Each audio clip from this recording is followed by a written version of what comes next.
পরীক্ষাটা বেশি যাচ্ছে বলে বেশি বলতেছিলাম আমরা আমরা গত ক্লাসে কি বলতেছিলাম একই তন্ত্র করা যাচ্ছে না তন্ত্রের জি অ্যানাটমি স্যার, শুরু বলছিলাম করছেন। অ্যানাটমি বিশেষ তন্ত্রের গা করলে কত জ লেভেল কত তন্ত্রের গা করলে জ এন্ড লেভেল গা করলে তন্ত্র মনে আছে? হ্যালো হ্যালো শুনতে পাচ্ছ আমাকে? স্যার কথা স্যার, ক্লিয়ার কথা না। ক্লিয়ার না। ও এই এর জন্য হয়েছে পরে তুমি দেখি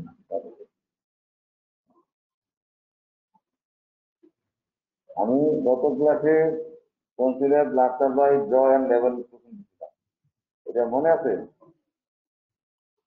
এখন বুঝা যাচ্ছে? হ্যালো হ্যালো জি জি স্যার। স্যার। এখন বুঝা যাচ্ছে? হ্যাঁ জি স্যার। বুঝা না গেলে আমাকে তোমরা বলবা। আর আমরা আজকে ডিজিজ অব্দি কনসিল করবো। এর আগে আমরা অ্যানাটমি ফিজিওলজি পড়ছি। এখন ডিজিজের মধ্যে টনসিলে কি কি থাকতে পারে? বেসিক্যালি টনসিলের দুইটা জিনিস আমাদের জানতে হবে। This is tonsillitis. Inflammation of the tonsil is known as tonsillitis. Inflammation of the tonsil is known as tonsillitis. There are two types of tonsillitis. One is acute tonsillitis, another is chronic tonsillitis.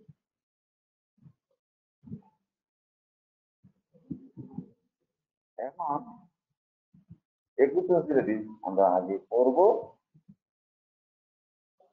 তারপর আমরা chronic tonsillitis। আর acute tonsillitis কাকে বলে? What is acute tonsillitis? এটা আমরা জানি acute inflammation of the tonsil is known as acute tonsillitis. acute tonsillitis আবার দুই ভাগে আমরা ভাগ করতে পারি।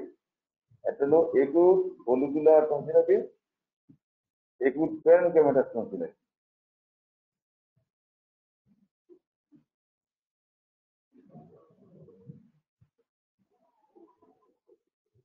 এখন প্রথম কথা হলো যে parenchymatous tonsillitis কাকে বলা হয়, follicular tonsillitis কাকে বলে। যখন একটু বুঝে নিও তোমরা, যখন টনসিল এজ এ হোল পুরো মাসটা, টনসিলের পুরো মাসটা যখন ইনফ্লামেশন হয় তখন এর একুট parenchymatous tonsillitis। এখন টনসিলটা এজ এ মাস পুরো টনসিলেই ইনফ্লামেশন হয়ে বড় হয়ে যায় বা ইনফ্লামেশন হয় পুরো parenchyma, পুরো tonsil as a mass tonsil is involved, then it is known as acute parenchymatous tonsillitis।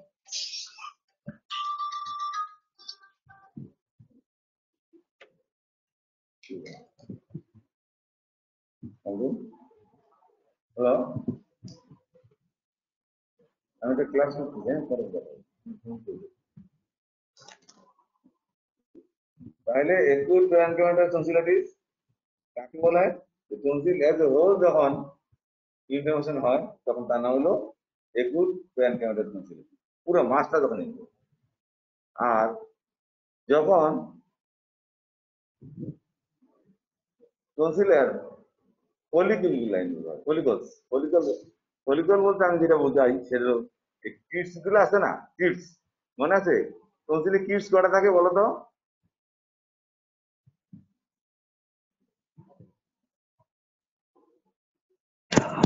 শুনতে পাচ্ছ? স্যার 11 থেকে 16টা বা 16 থেকে 21টা। 21টা, হ্যাঁ।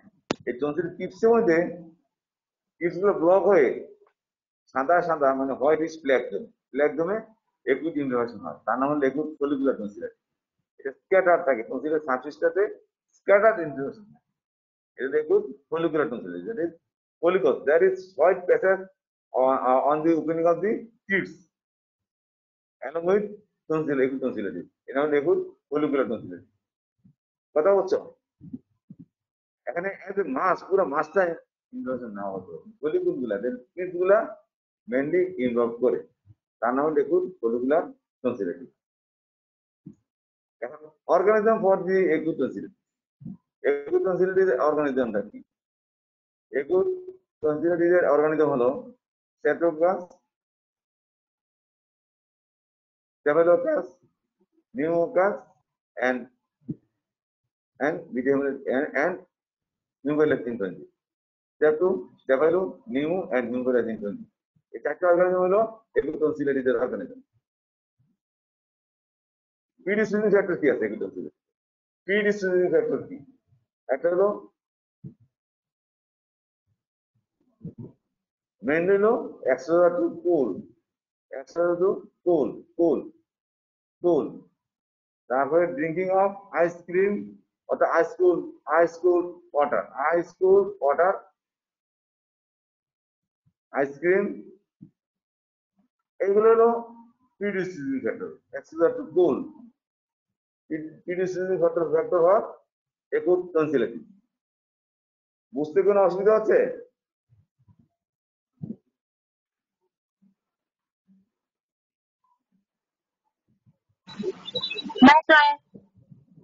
আচ্ছা, তাইলে ভালো। এরপর আসো সিমটম কি থাকে, সিমটম কি থাকে। তাহলে আমরা এক নম্বরে পড়লাম ডেফিনিশন, 2 নম্বরে পড়লাম তোমার অর্গানিজম, 2 নম্বর টাস্ক, 3 নম্বর হলো অর্গানিজম, 4 নম্বর হলো প্রিডিসপোজিং ফ্যাক্টর, 5 নম্বরে আমরা সিমটম। হোয়াট আর দি প্রশ্ন পরীক্ষা থাকে, what are the clinical feature of the acute tonsillitis. Clinical feature বললে কি লাগবে? সিমটম এন্ড সাইন দুটোই লাগবে। আর হোয়াট আর দি সিমটমস পেলে শুধু সিমটমস, সাইন পেলে শুধু সাইন। আর ক্লিনিক্যাল ফিচার বললে সিমটমস এন্ড সাইন, তাহলে হিস্ট্রি লাগবে। কেমন? তাইলে সিমটমস কি থাকবে? 1 নম্বর সিমটম কি হবে? কি বলবে? High rise of temperature. Acute tonsillitis কি হবে? High rise of temperature. বুঝছো না বুঝো নাই? High rise of temperature. 2 নম্বর যেটা থাকবে ডিসফেজিয়া থাকবে, ডিসফেজিয়া থাকবে। 3 নম্বর শর্ট থ্রোট থাকবে। 3 নম্বর কি থাকবে?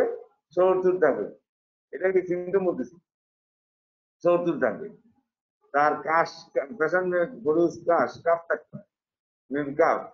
তারপর পেশেন্ট में তার কোন থাকে, রেডনা যদি আই থাকতে পারে, রেডনা যদি আই, কনজেশন যদি আই গট কনজেশন হয়ে যাচ্ছে। তারপরে কি হবে?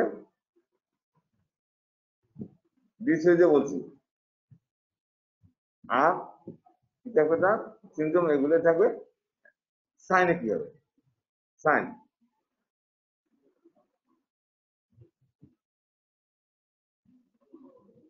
হ্যালো, সাইন, সাইনে কি থাকবে? আমার তার হাই রাইজ অফ টেম্পারেচার থাকবে।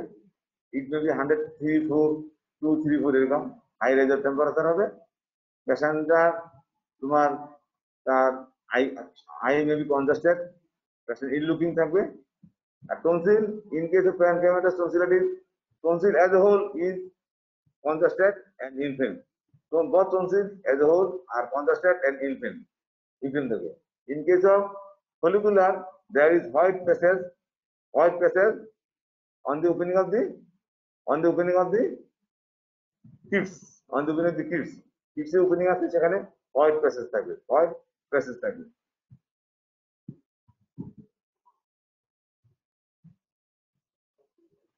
হ্যালো, বুঝতেছ? এটা কি হলো? তার sign. Pharyngeal wall may be congested. Pharyngeal wall may be congested. Pharynx on oropharynx congested থাকে. Tonsil is enlarged. In case of pancreatitis and is congested. In case of follicular tonsillitis, there is white patches on the tips of the tonsil.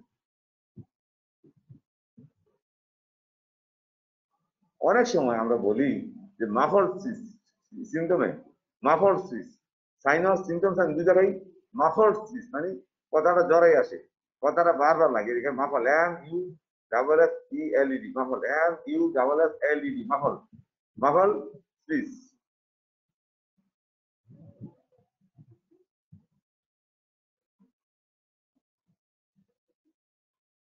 বুঝছে না বুঝে নাই? Investigation কি ব্যাপার? Investigation আমরা আসলে খুব বেশি করার কিছু নাই। এখন ইনভেস্টিগেশন আমরা মেনলি করে হলো আমরা একটা এক্সরে টেস্ট করি, ব্লাডের সিবিসি করি, ব্লাডের সিবিসি আমরা মেনলি কি দেখি, তার দেখা যায় যে নিউট্রিয়েন্ট কাউন্ট বেড়ে যায়, টোটাল কাউন্টও বাড়ে, নিউট্রিয়েন্ট কাউন্টও বাড়ে, একইতে যাওয়া যায়, টোটাল কাউন্ট বাড়বে, নিউট্রিয়েন্ট কাউন্ট বাড়বে ব্লাড সিবিসিতে।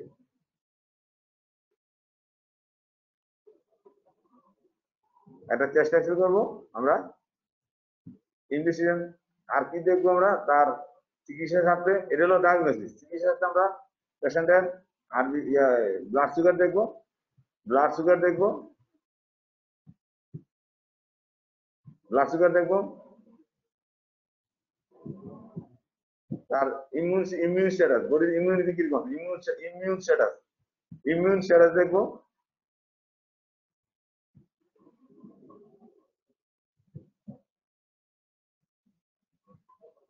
এগুলো দেখবো। তারপর আসো ট্রিটমেন্ট কি, এগুলো ট্রিটমেন্ট দেখি। ট্রিটমেন্ট ট্রিটমেন্ট হলো, একটা হলো যেহেতু একটা একুট কন্ডিশন, তাকে রেস্ট দিবা, প্রচুর plenty of fluid by mouth, প্রচুর পানি খাবে, ঠান্ডা পানি খাবে না, প্রচুর পানি খাবেন, প্রচুর ফ্লুইড অ্যান্ড ফ্রুটস, হ্যাঁ, fruits and plenty of water and fruits, প্রচুর পানি এবং ফল খাবে, plenty of water and fruits খাবে, বেড রেস্টে থাকবে। আর কি করবো আমরা, তাকে একটা broad spectrum antibiotic like amoxicillin, ciprofloxacin, levofloxacin or cefidoxime, যে কোনো একটা তোমরা বেটার বলো স্যার, আমরা will give broad spectrum antibiotic like amoxicillin 10 to 15 milligram, 10 থেকে 15 milligram per kg of body weight, 10 থেকে 15 milligram per kg of body weight, thrice daily, 3 বার দিন, 10 থেকে 15 milligram per kg of body wait,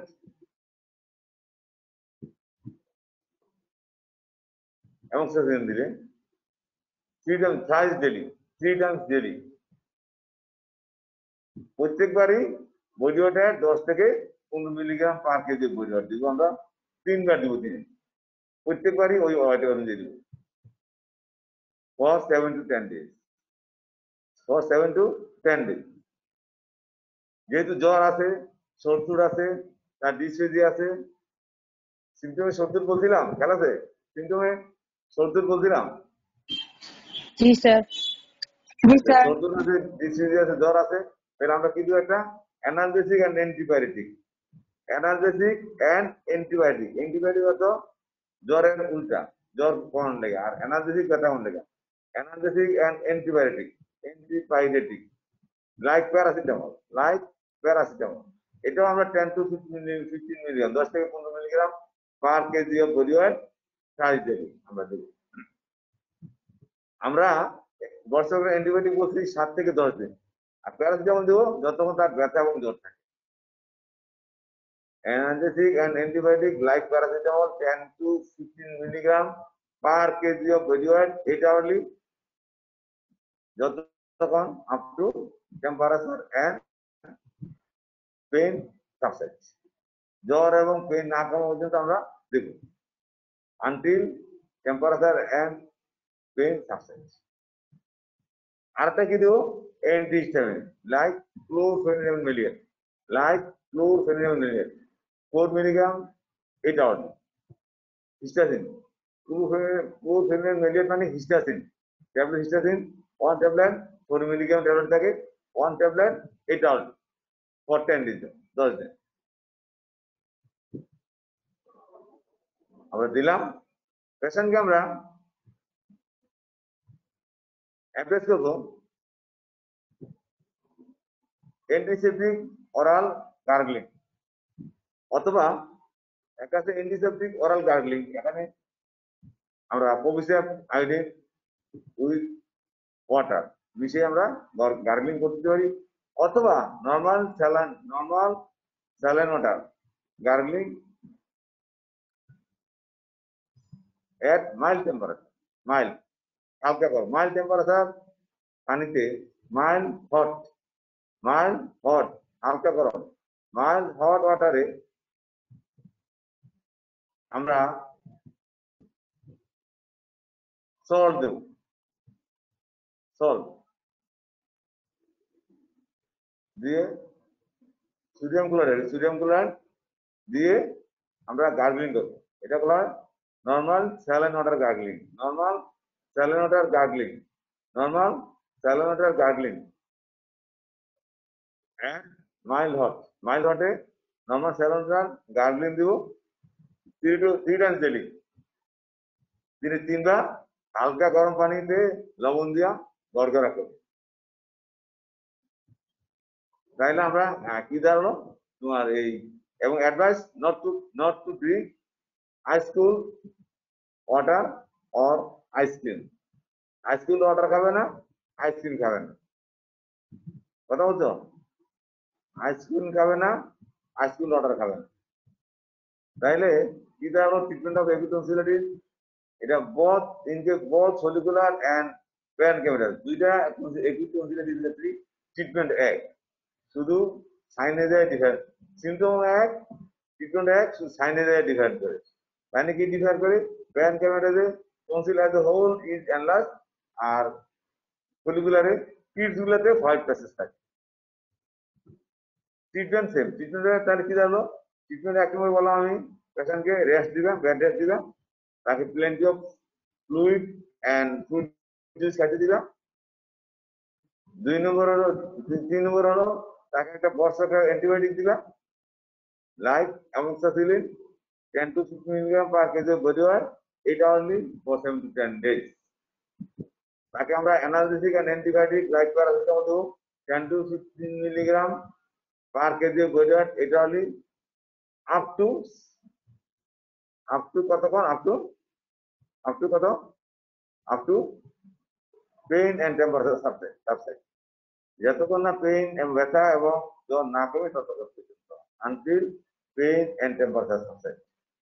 আমরা একটা antihistamine দেব like chlorpheniramine maleate, antihistamine like chlorpheniramine maleate ব্র্যাকেটে histadine tablet, histadine 4 milligram, এটা for 10 days। আমরা পেশেন্টকে অ্যাডভাইস করবো কি করতে? hot water gargling like normal saline or mild hot water with sodium chloride দিয়ে আমরা গার্গলিং করতে দিব 3 times daily up to subsidence of the symptom। কতদিন গার্গলিং করবো? যতক্ষণ পর্যন্ত সিমটম সাবসাইড করে। আর পেশেন্টকে অ্যাডভাইস করবো কি not to drink ice cream, not to take ice cream and drink ice cool water। ice cool water খাবে না, not to drink ice cool water, not to take ice cream। এটা হলো কি বললাম আমরা? Acute tonsillitis. Acute tonsillitis operation করবো কিনা করবে না? একুট টনসিলাইটিস অপারেশন করবা কি করবে না সেটা বলো। করবো না। না করবা না, একুট টনসিলাইটিস অপারেশন করা যায়।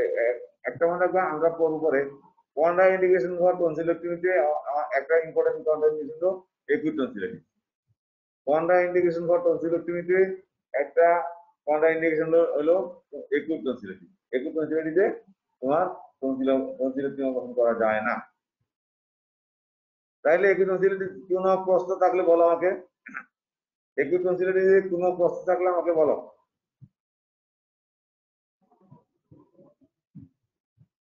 Any question from acute tonsillitis?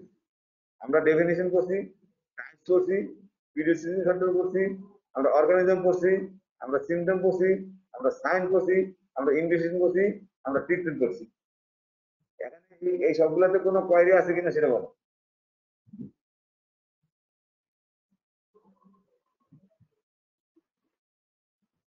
কি রে বলো না?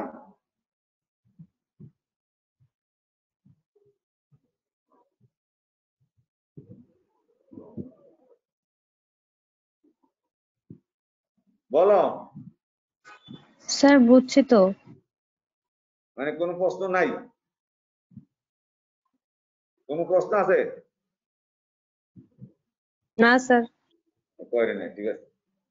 তাইলে আমরা এরপরে চলে যাবো এই রিটিনের জন্য খুব ইম্পর্টেন্ট। রিটিনের জন্য খুবই ইম্পর্টেন্ট। রিটেনে একুটনসিলিটিস খুবই ইম্পর্টেন্ট। আর ভাইভাতে প্র্যাকটিক্যাল হলো কোনিক কনসিলিটিস খুবই ইম্পর্টেন্ট। কনসিল না জেনে পরীক্ষার রিটেন হলে যাবে না, ভাইভা বোর্ডে পরীক্ষা হবে না। কনসিল সম্বন্ধে ডিটেলস না জেনে ভাইভা বোর্ডে এক্সাম হবে না, পরীক্ষা হলে যাবে না। এটা এত ইম্পর্টেন্ট একটা টপিক। আচ্ছা, এবার আসো কোনিক কনসিলিটিস। কোনিক কনসিলিটিসটা কি? What is chronic tonsillitis? একটা মন দিয়ে শোনো। এটা আমরা এরকম বলো তোমরা কোনিক ইন্টারোসিক tonsil is known as chronic tonsillitis, এটা হবে না।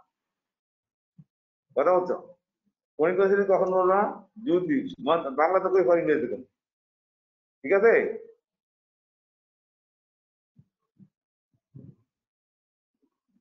এখন কোনিক টনসিলিটিসটা কি? যদি কোন পেশেন্টের বিকান সর্তুর হয়, জ্বর হয়, ডিসেজি হয় বারবার, মানে বারবার সর্তুর, ডিসেজিয়া, ফিভার এগুলো হয়, দ্যাট ইজ একুইট অ্যাটাক হয়। যদি একুইট টনসিলার যদি একুইট অ্যাটাক হয় মোর দেন 2 times per year for consecutive 2 years, then it is known as chronic tonsillitis. বুঝছো না বুঝো না কথাটা? কথা বুঝছো কিনা বলো? জি স্যার। কি বুঝতে বলো?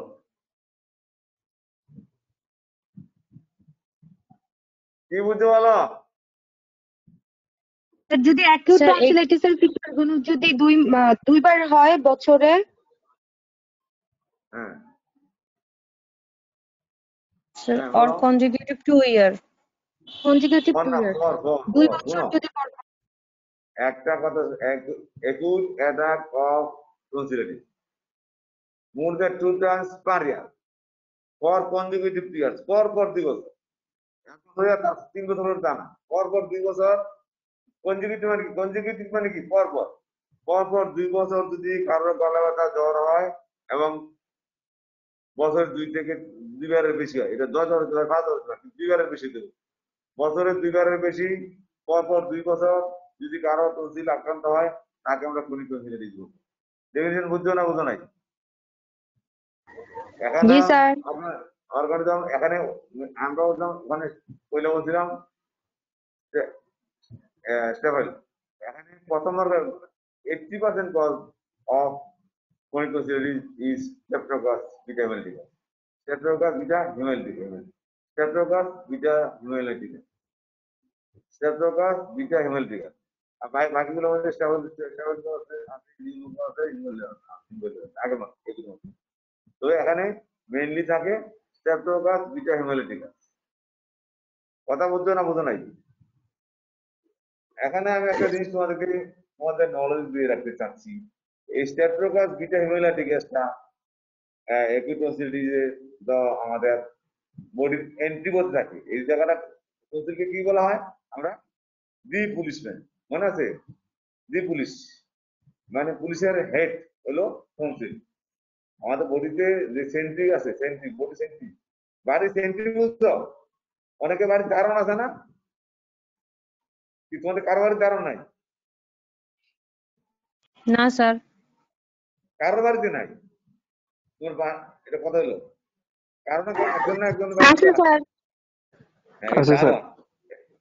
আমার টনসিল হলো দারোয়ান। আমাদের বডিতে যদি কোনো এন্টিজেন ঢুকতে চায়, দারোয়ানে বাধা দেবে। দারোয়ানে তার পরিচয় নিয়ে যদি বলে, যদি বাড়িতে খবর নিয়ে, ভিতরে খবর দিয়ে যে অমুক আসতে চায়, হাত দিয়ে ঢুকতে দিব কিনা, তখন যদি ঢুকতে চায় তখন ঢুকতে চায়। এরকম হলো টনসিলের কাজ।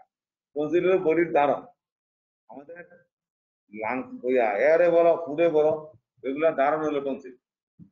এখন ক্রনিক টনসিলাইটিসের ক্ষেত্রে এই যে বিটা হেমোলাইটিসটা বললাম, এটা কেন ইম্পর্টেন্ট সেটা হলো, এই হার্টে দেখো, হার্টে যদি বিটা হেমোলাইটিস এর নাম কি নাম?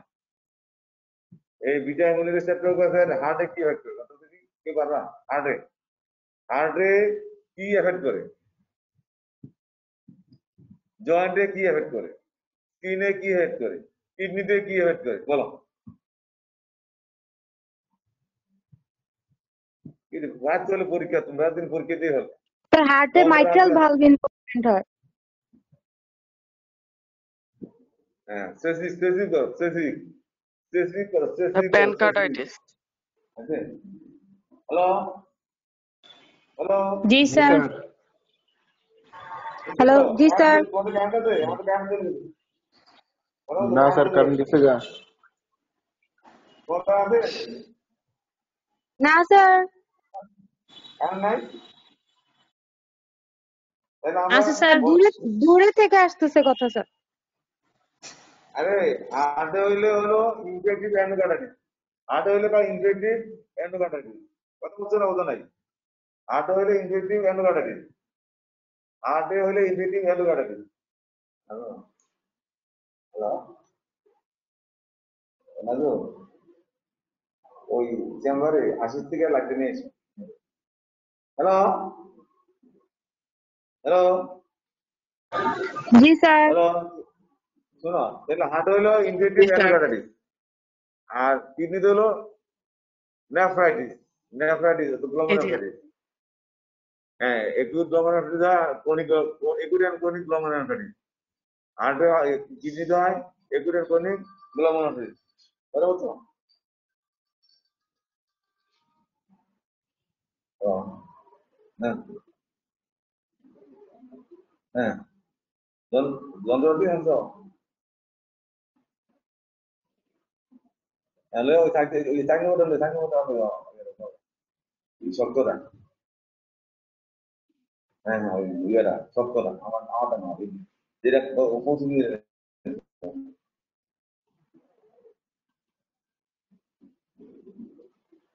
হ্যাঁ তাহলে কিডনিতে কি হয় বললাম স্যার নেফ্রাইটিস। একুরিয়ান ক্রনিক গ্লোমেরুলাইটিস হয় আর হয় নেফ্রাইটিস হয় আর ইয়েতে কি হয় এই জয়েন্টে কি হয় আর্থ্রাইটিস জয়েন্টে হয় Arthritis. আর্থ্রাইটিস তাহলে কি হলো টনসিলাইটিস কি আর ইয়েতে অপারেটিভ হয় অপারেটিভ হয় অপারেটিভ তাহলে কি হলো একটা হয় অপারেটিভ একটা হলো প্রথম হলো ইনফেক্টিভ এন্ডোকার্ডাইটিস হার্টে সবচেয়ে খারাপ ইনফেক্টিভ এন্ডোকার্ডাইটিস হচ্ছে হার্ট দুই নম্বর হলো একুরিয়ান ক্রনিক গ্লোমেরুলাইটিস নেফ্রাইটিস তারপর আর্থ্রাইটিস বুঝো আর্থ্রাইটিস আর আর হয় অপারেটিভ হয় কি ওপোরাইটিস এই ইয়ারায় that is beta haemolytic streptococcus এতগুলো জিনিস ইনভলভ করে কথা হচ্ছে এখন তাইলে আমরা কি পড়তেছি আমরা পড়তেছিলাম ক্রনিক টনসিলাইটিস তো ডেফিনিশন জানলাম আমরা অর্গানিজম জানলাম অর্গানিজম সবচেয়ে বেশি ইয়ে হলো বিটা হিমোলাইটিক স্ট্রেপ্টোকাস অর্থাৎ streptococcus beta haemolytic streptococcus beta haemolytic এর কোনো অবস্থাতে এটা বলবা না বুঝো নাই এটা বললে जी सर। এটা বলতে পারবো না তোমরা আসো নেক্সট আসো আমাদের ক্রনিক টনসিলাইটিস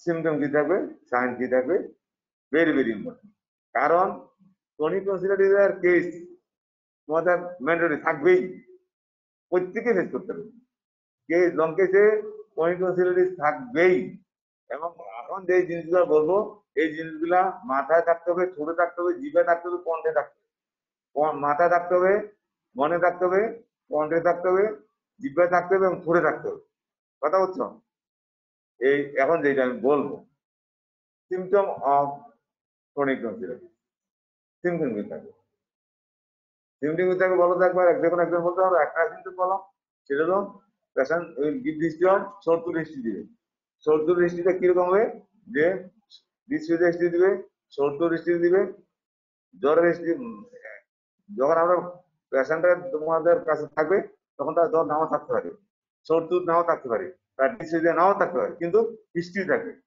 তাহলে patient will give the history of acute attack tonsillitis for more than 2 times per year for the last 1 years. কথা বুঝতে না বুঝে নাই অথবা 3 years, 4 years, 5 years, 6 years. একটা হিস্ট্রি দিবে। সিমটম কি দিবে? এই 70 হিস্ট্রি দিবে। কিরকম হিস্ট্রি দিবে? যে গত 2-3 বছর ধরে প্রতি বছর 3-4 বার করে তার গলা ব্যথা হয়। কথাটা বুঝছো না বুঝো নাই? जी सर। অথবা acute attack of tonsillitis, patient gives the history of acute attack of tonsillitis for 2 to 3 times per year for the last consecutive 3 years. বুঝছো না বুঝো নাই? 1 নম্বর সিমটম এটা থাকে। 2 নম্বর তার কি থাকতে পারে? তার ফেটিক থাকতে পারে। ফেটিক থাকতে পারে। তার রিগান শর্টুর থাকতে পারে। রিগান রাইজ অফ টেম্পারেচার থাকতে পারে। তার আর্থারিক জয়েন্ট পেইন থাকতে পারে। জয়েন্ট পেইন থাকতে পারে। Joint pain symptom joint pain থাকতে পারে। বুঝতেছো না বুঝো নাই? জয়েন্ট পেইন কি জন্য? আর্থারিক জন্য। তার পালপিটেশন থাকতে পারে। কার্ডিয়াকের জন্য পালপিটেশন।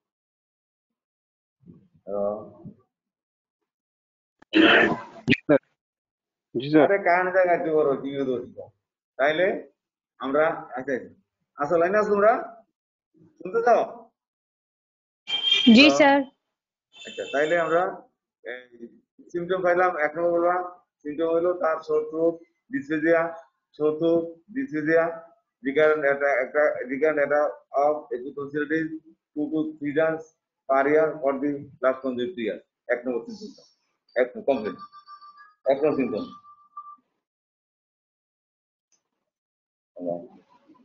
আমি তো মেডিকেলে কোনো এই এতে মানে hello hello hello ji sir. Hello ji sir, শোনা যাচ্ছে। হ্যাঁ শোনো তাইলে এই একটা সিমটম। আর সিমটম কি থাকবে? তার ওই যে বললাম সিমটম পালপিটেশন থাকবে, আর্থারিস থাকতে পারে, তার লয়ার মিনাল পেইন থাকতে পারে ফিমেলের ক্ষেত্রে। এই সিমটম গুলা তার থাকে। তো একটা সিমটম কোনো একটা বাদ দিতে পারবো না, সেটা হলো recurrent attack of acute tonsillitis for symptom for more than 2 times per year for the last consecutive year. 1 number symptom হলো এটা। কথা বুঝছো? আর সাইনে আসো সাইন। এখন পরীক্ষা যেটা ধরে সেটা সাইন। ও সিমটমে আর কি থাকবে? তার লো গেট ফিভার থাকবে। সিমটমে কি থাকবে? লো গেট ফিভার থাকবে। লো গেট ফিভার থাকবে, মায়ালজিয়া থাকবে, তার শর্ট থাকবে, ডিসফেজিয়া থাকবে, তারপর তোমার জয়েন্ট পেইন থাকবে, পালপিটেশন থাকবে, কেমন ইউটিআই থাকতে পারে, জয়েন্ট পেইন থাকে। আর সাইন হলো সবচেয়ে বেশি ইম্পর্টেন্ট। যেমন আমরা পরীক্ষা হলে লং কেসে বলি তুমি সাইন কি হয়েছে, অথবা আমরা বলি what are the cardinal signs of the chronic tonsillitis, এগুলো আমরা বলি। সাইনের মধ্যে 1 নম্বর বললাম, তোমরা যখন রিটেন লেখবে বা ভাইভাতে বলবা তখন বলবা টনসিল সাইন। 1 নম্বর সাইন হলো tonsil may be enlarge or atrophied. 1 নম্বর tonsil may be enlarge or atrophied. এটা বলবা তোমার কখন ভাইভাতে। কিন্তু যখন কেসে বলবা, কেসে কি বলবা বলতে পারো? কেসে তোমার একটা কেস দিলাম, কেসটা তুমি কি বলবা? Tonsil is enlarge or atrophied, কি বলবা? আমি বললাম যে ক্রনিক টনসিলাইটিস সাইনে থাকবে tonsil may be enlarge or atrophied. তোমার কেসে বলা কি বলবা? তুমি বলো। তোমাকে যখন কেস দিবা, কেসে কি বলবা?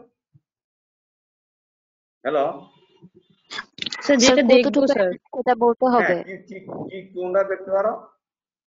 আইদার হয় অ্যাট্রোফাইড অর এনলার্জ থাকবে না আর এনলার্জ। এনলার্জ থাকলে এনলার্জ বলবা, অ্যাট্রোফি হইলে অ্যাট্রোফি বলবা। এনলার্জ কখন বলবা? অ্যাট্রোফি। এরপরে কোশ্চেন করে ভাইবাতে যে এনলার্জটা কখন বলবা? এনলার্জ বলতে কি বুঝো? এনিবডি কেউ বলতে পারবে এনলার্জটা কখন বলে? একজন বলো দেখি। টনসিল এনলার্জ কেমনে কিভাবে বলবো তুমি বুঝলাম না। স্যার পালপেবল হলে। না হইল না। শোনো আমরা তো দুইটা আকারে টনসিলটা দেখবো, দেখে এন্ট্রিপিলার এন্ড পোস্টেরিপিলার দেখবো। কি দেখবো? এন্ট্রিপিলার এন্ড পোস্টেরিপিলার। এন্ড এন্ট্রিপিলার পোস্টেরিপিলার সংযোগে আমরা হরিজন্টাল ইমেজ লাইন ডাউন।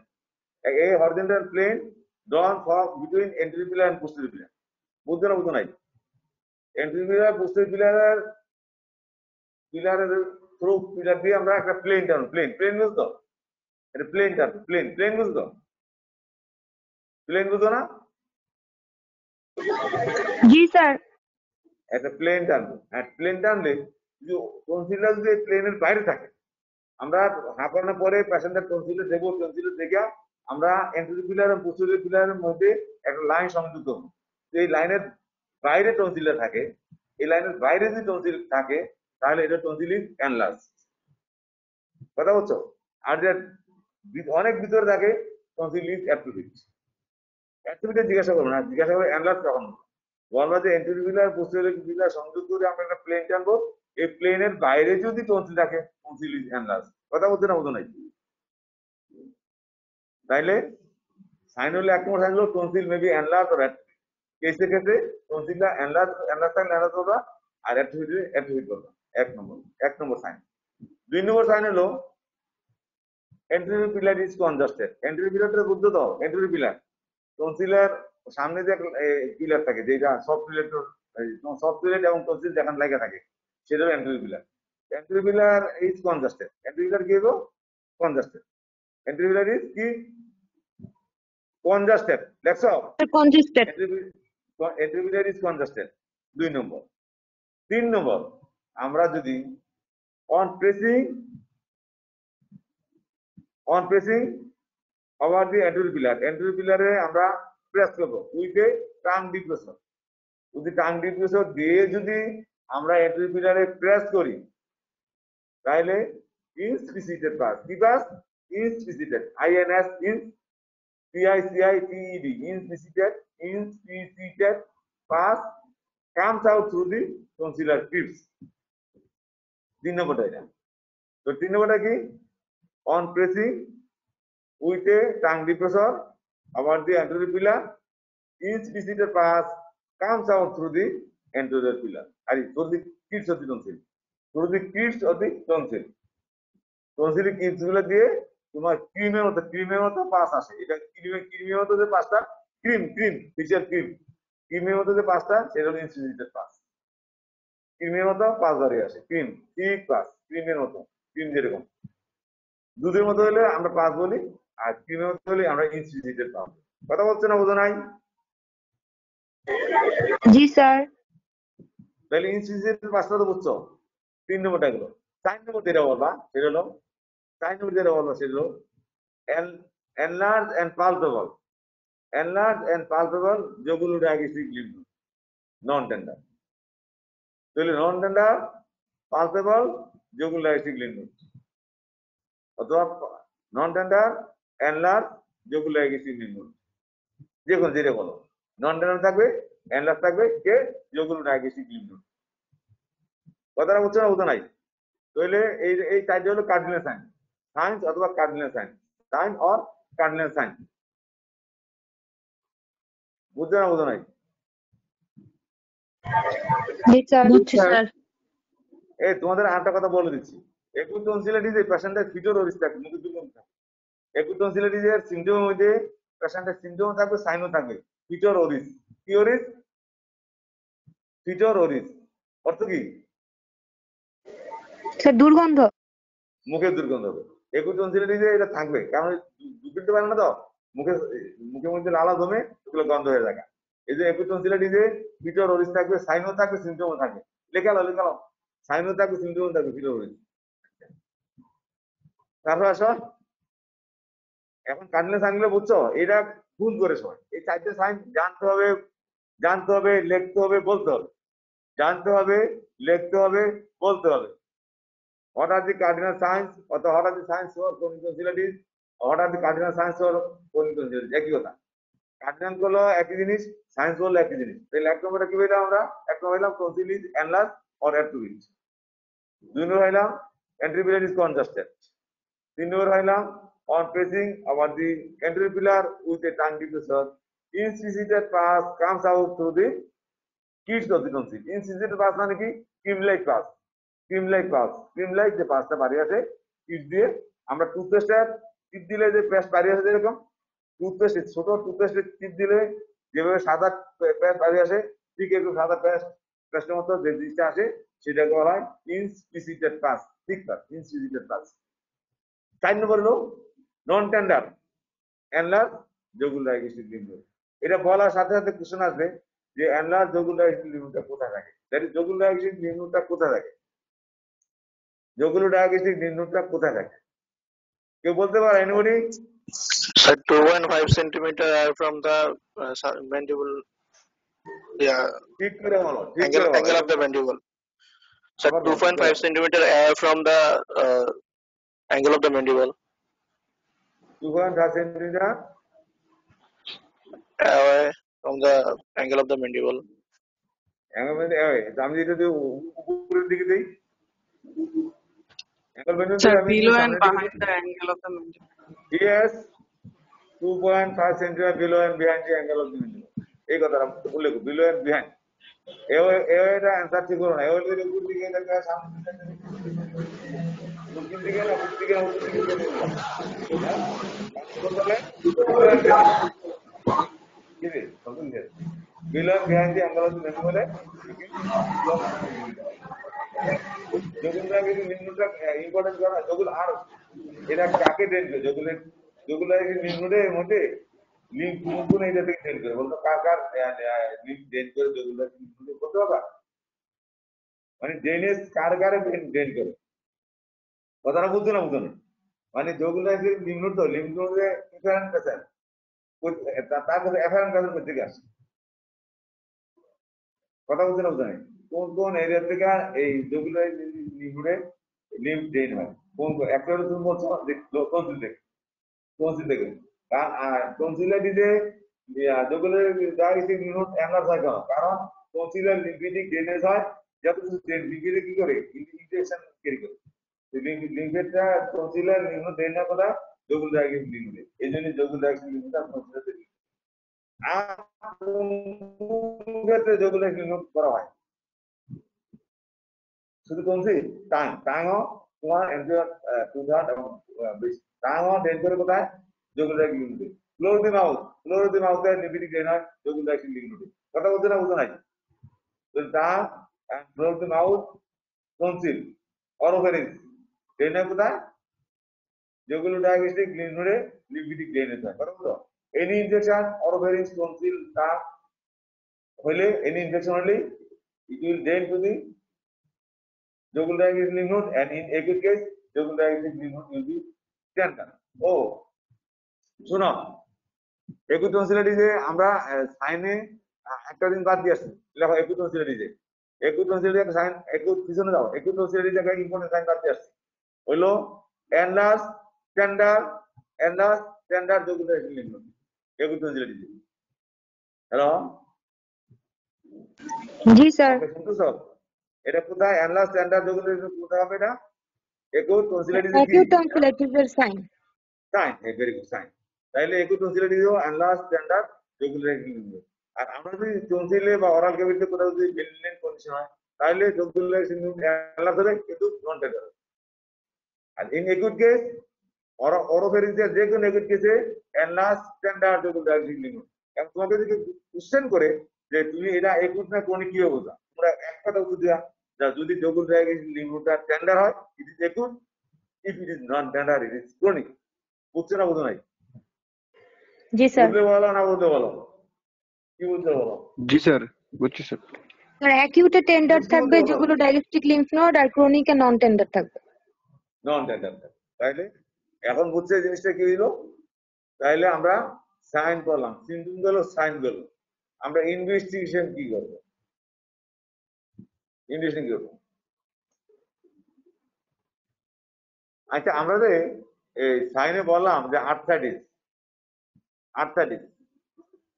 হয় না আর্থাইটিস কোন কোন কোন কোন রোগে হয় রিউমেটিক ফিভারে রিউমেটিক ফিভার নাম শুনছো রিউমেটিক ফিভারের ইয়া অর্গানিজম কে বিটা হিমোলারি রিসেপ্টর এই টনসিলার বিটা হিমোলারি রিসেপ্টর তোমার রিউমেটিক ফিভার কথা বলতে না বোঝা নাই এই জন্য তোমার যদি রিউমেটিক ফিভার যদি এইদিকে ট্রিটমেন্ট করার পরও যদি ভালো না হয় তাহলে টনসিলের ট্রিটমেন্ট করতে হবে এরপর রিউমেটিক ফিভার নন রেসপন্ডিং তোমার এডুকেট ট্রিটমেন্ট হয় consider to be the source of reservoir সেক্ষেত্রে টনসিল অবস্থা করতে হয় তোমার রিউমেটিক ফিভারে টনসিল ট্রিটমেন্ট করতে হয় আমরা পরে ইন্ডিকেশন করবো আচ্ছা তাইলে আমরা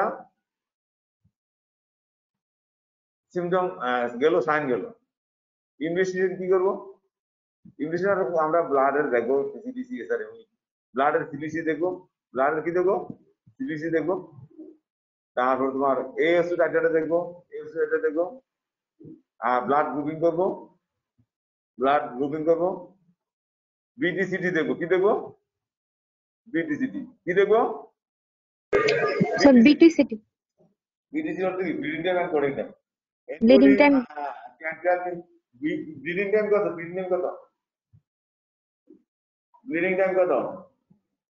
ব্লিডিং টাইম হলো 1 to 6 minutes, 1 to 6 minutes, আর clotting time 6 to 10 minutes. 6 to 10 5 minutes. to 12 minutes, 5 to 12, 1 to 6 অথবা 1 to 5, 5 to 12 এই বলতো যে bleeding star bleeding time 1 to 5 আর কোডিং টাইম 5 to 12, বুঝতে পারছো না? বোঝো এই বলে দিলাম।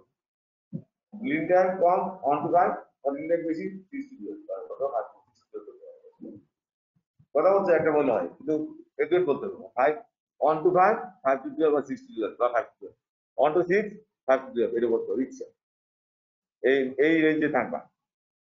তাইলে আমরা ইনভেস্টিগেশন করলাম, একটা টেস্ট এক্সে করবো। আমরা যদি বয়স 7-এর নিচে হয় তাহলে আমরা, বা 10-11 নিচে হয় তাহলে আমরা টনসিলিটির সাথে আমরা একটা নেজোফেনিস ল্যাটারাল বিয়ে করবো। কি জন্য? টনসিলিটি আছে 11 নিচে হলে আমরা একটা এক্সরে সাবমিশন নেজোফেনিস ল্যাটারাল বিয়ে করি, একটা নেজোফেনিস ল্যাটারাল কেন করি? একটা নেজোফেনিস ল্যাটারাল বিয়ে উইথ এইড এক্সটেন্ডেড মাউথ কেন করি? কি জন্য? স্যার অ্যানালার্জ এডিনার দেখার জন্য। ভেরি গুড, আমরা অ্যানালাইজ তার এজেন্ট আছে কিনা দেখা যায়, এজেন্ট আছে কিনা দেখা যায়। তাইলে আমরা এটা ক্রনিক টনসিলিটিতে আমরা ইনভেস্টিগেশন করলাম। ইনভেস্ট করার পরে আমরা প্লেটলেট কাউন্টও করতে হয়, প্লেটলেট কাউন্টও দেখতে হয়, প্লেটলেট কাউন্টও দেখতে হয়। আর পেশেন্ট যদি একটু বয়স্ক হয় তার ব্লাড সুগার দেখতে হবে, ডায়াবেটিস আছে কিনা ব্লাড সুগার দেখতে হবে, ব্লাড সুগার তার দেখতে হবে, ইমিউন স্ট্যাটাস দেখতে হবে, ব্লাড সুগার দেখতে হবে, তার ব্লাড গ্রুপিং করতে হবে, তার বিটিসিডি দেখতে হবে, তার প্লেটলেট কাউন্ট দেখতে হবে, কেমন? এখন সেরাম কিডনি দেখতে হবে, সেরাম কিডনি তার কোনো কিডনি সমস্যা আছে, সেরাম কিডনি দেখতে হবে। তাইলে এটা গেল ইনভেস্টিগেশন। ট্রিটমেন্টটা কি? ক্রনিক টনসিলিটিস ট্রিটমেন্ট একটা কি এটা? টনসিলেক্টমি। টনসিলেক্টমি। যদি একবার তুমি ক্রনিক টনসিলিটিস বলে ফেলো, treatment is tonsillectomy under general anaesthesia, পুরো complete. Treatment is tonsillectomy under general anaesthesia. এখন টনসিলেক্টমি কিভাবে করা যায়, কিভাবে করা যায়, কি কি মেথডে টনসিলেক্টমি করা যায়? এক নম্বর হলো ডিসেকশন মেথড, এক নম্বর হলো ডিসেকশন মেথড, 2 নম্বর হলো গিলোটিন মেথড, 3 নম্বর হলো ইলেকট্রোকোয়াগুলেশন, 4 নম্বর হলো তোমার লেজার সার্জারি, 5 নম্বর হলো ক্রাইও সার্জারি। তো এই 5টা মেথড আমরা টনসিলেক্টমি করতে পারি। 1 নম্বর ডিসেকশন মেথড, 2 নম্বর গিলোটিন মেথড, 3 নম্বর হলো ইলেকট্রোকোয়াগুলেশন, 4 নম্বর হলো ক্রাইও সার্জারি, 5 নম্বর হলো লেজার সার্জারি, যেটা করা যায়। তবে dissection method is most acceptable and benefited for the patient. Dissection method যে এখন বেশি করা হয় ইলেকট্রোকোয়াটারিতে, অনেক সময় কম লাগে, 2-1 মিনিট লাগে, ব্লিডিং কম হয়, এই জন্য এটা করে অনেকে। কিন্তু তাতে ডিমেরিট হলো সিভিয়ার পেইনফুল হয়, পেশেন্টের পেইনফুল হয় এবং পোস্টমার্টাম কমপ্লিকেশন বেশি হয়। আর ডিসেকশন মেথড সবচেয়ে বেস্ট, পেশেন্টের সময় লাগলো, পেশেন্টের কমপ্লেন্সটা ভালো হয়ে পড়ে। Compliance with patient is good after operation in case of dissecting method. আর in case of electrocautery decision, postmortem compliance is not good, postmortem compliance is not good. আচ্ছা, তাহলে গেল এই ট্রিটমেন্ট। এখন আসো ভেরি ভেরি ইম্পর্টেন্ট টপিক, সেটা হলো শুধু ইয়েগুলো লেখো, কোশ্চেনগুলো লেখো, কোশ্চেন লেখো। 1 নম্বর হলো what are the indication of tonsillectomy, what are the indications for tonsillectomy. 1 নম্বর লেখছো, লেখছো। 2 নম্বরে what are the contra indication for tonsillectomy, what are the contra indications for tonsillectomy, what are the contra indications for tonsillectomy. 3 নম্বরে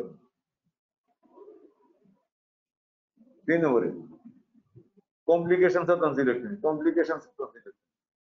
4 নম্বরে what is primary hemorrhage, 5 নম্বরে what is reaction hemorrhage, give the management of reaction hemorrhage, 6 নম্বরে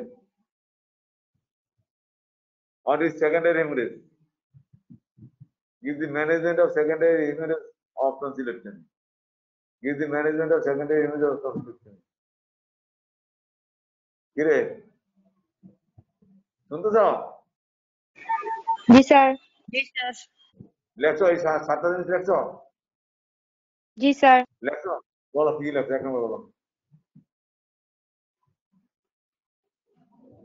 কি লেখছো বলো? Sir indication of tonsillectomy, contraindication, complication, primary hemorrhage, reactionary hemorrhage, secondary hemorrhage, management.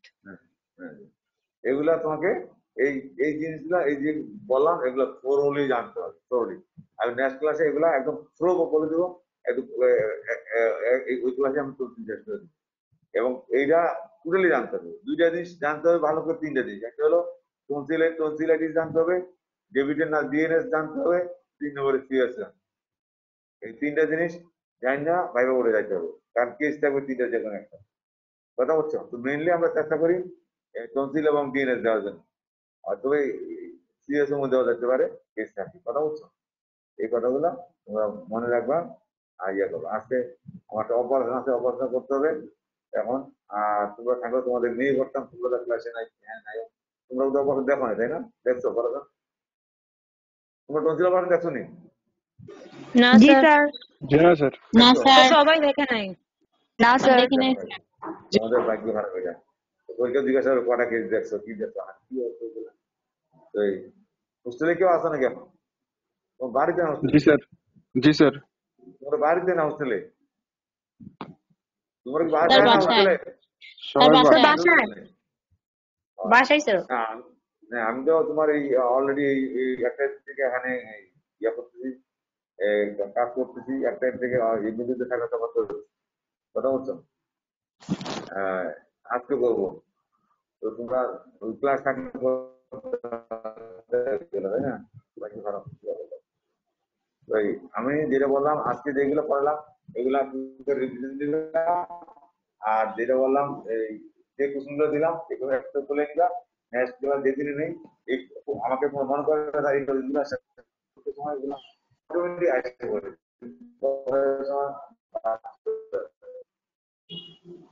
কাজ না হলে খেয়াল করতে হবে। কথা বলছো, তোমরা এই জিনিসগুলাকে একদম একেবারে সিরিয়াস নিতে হবে। বিশেষ করে যে বললাম ইন্ডিকেশন অফ তারপরে অনেক রিজেকশন মেমোরি, রিজেকশন বলবে অনেক রিজেকশন মেমোরি বলো, অনেক রিজেকশন মেমোরি। স্যার অপারেশন 24 আওয়ারের মধ্যে যে ব্লিডিং হয়। হ্যাঁ বলো। Sir, bleeding within 24 hours of operation. Bleeding within 24 hours of operation is known as secondary. Secondary hemorrhage কাকে বলে? Sir 7 to 4 days। Sir 24 hours এর পরে হলে হ্যাঁ বলো। Sir, hemorrhage after 24 hours. আচ্ছা মন দিয়ে শোনান বলি একটা স্যার আফটার 7 কথা 7 শোনা, থেকে কথা শোনা বলতেছি আমি। Hemorrhage that occurs after 24 hours up to healing of the wound, up to healing of the wound. তাইলে hemorrhage that occurs after 24 hours up to healing of the wound is known as secondary hemorrhage. কোন বইয়ে লেখছে যে 72 hours এর পর থেকে up to healing of the wound is known as secondary hemorrhage. কোন বইয়ে আবার 7 দিন 10 দিন উল্লেখ করে। তোমরা শেষের কথাটা উল্লেখ করবা না, আগের কথাটা যদি বলো 24 hours up to healing of the wound, it is enough. লাস্টেটা কোনো টাইম দিবা না। হিলিং অফ দি ওন এটা 14 দিন লাগবে, 10 দিন লাগবে। ওন যতক্ষণ হিলিং না এত পর্যন্ত বিলিং হতে পারে, সেটা না হলো সেকেন্ডারি হেমোরেজ। কথা বলছো? কেউ যদি ভুল করে বলে ভালো যে 72 আওয়ার্স থেকে after healing of the own, এটা কিন্তু কারেক্ট, এটা ভুল না। তাইলে প্রশ্ন 24 ঘন্টা পরে যে সেকেন্ডারি হেমোরেজ কেন হয় বলো দেই, কারণ কি? সেকেন্ডারি হেমোরেজের কারণ কি? কজ কি? Sir, infection. ইনফেকশন। এখন যদি 24 আওয়ার্সের মধ্যে ইনফেকশন যদি হয়, তুই কি মনে করিস 24 আওয়ার্সে ইনফেকশন আছে? না, তাহলে তার প্রি এক্সিস্টিং ইনফেকশন ছিল। কথা বলতো? এই জন্য যদি ইন্টারেকশন না থাকে আগে, তাহলে 72 ঘন্টা পর থেকে তার সেকেন্ডারি ইন্টারেকশন আরম্ভ হওয়ার কথা না। এই জন্যই ওইটা বই লেখছে যে 72 ঘন্টা থেকে আরম্ভ করে আপনি নিয়মিত হইলে সেকেন্ডারি ইন্টারেকশন, আর 72 ঘন্টার আগে হইলে এটা পিরিয়ডিক ইন্টারেকশন, কাজে এটা সেকেন্ডারি ইন্টারেকশন না। দেখ ওইটা তখন ওই তর্ক তোমাদের দরকার নাই, তোমরা দূরে হলো যে 24 আওয়ার থেকে শুরু করে আপনি নিয়মিত পর্যন্ত যে ইউনিট হয় তার নাম হলো সেকেন্ডারি ইন্টারেকশন। বুঝছো না বুঝো নাই? আমি এগুলা আগামী ক্লাসে পড়াবো, ভালো করে জিনিস পড়াবো, তোমরা টেনশন করো না, আমি পড়াই দিব, অসুবিধা নাই, তোমরা তখন বুঝবা। কথা বলছো? তাইলে আজকে এতটুকু করে আমার কাজ আছে। আমি আসলে পেটিল ক্লাসে যেভাবে পড়াইতাম 2 ঘন্টা 2.5 ঘন্টা আগে কিন্তু পারতেছি না আমার। যাই হোক, তাইলে আমরা আজকে এখানে আমরা বিদায় নিচ্ছি। তোমরা পড়ালেখা করো, ভালো করে পড়ো, পরীক্ষা কিন্তু তোমাদের ডেট দিয়ে দিবে। যে কোনো মুহূর্তে যে কোনো টাইম তোমাদের পরীক্ষা দিতে হবে। এখন থেকে যে কোনো টাইমে তোমাদের পরীক্ষা ডেট, যে কোনো দিন তোমাদের পরীক্ষা ডেট দিতে হবে। কথা বলছো? তাই তোমরা ভালো করে লেখাপড়া করো। কথা বলছো কি দিদি? স্যার আমাদের ব্লক হবে না? ব্লক কেমনে করবো না, তোমাদের ব্লক কেন করবো? পরীক্ষা দিয়ে যাচ্ছ, ব্লক ধরে দেবো আমরা। ব্লক সময় লাগবে কই? পরীক্ষা যদি ডিসেম্বর, ব্লক কেমনে করবা বলো? সময় থাকলে করবো, দেখি না সময় থাকলে করে দেবো সংক্ষেপ করে, অনেক 4 দিন 5 দিন হয়তো করতে পারি আমরা, দেখি কি করা যায়। তবে তোমরা তৈরি থাকো যে কোনদিন তোমাদের পরীক্ষা ডেট আসতে। কথা বলছো? তোমরা পড়ো, অসুবিধা নাই, করতে থাকো, আমরা দেখি কি করা যায়, চেষ্টা করতে। ঠিক আছে? হ্যাঁ, তাহলে ভালো থাকো, সুস্থ থাকো, আমাদের কাজ আছে।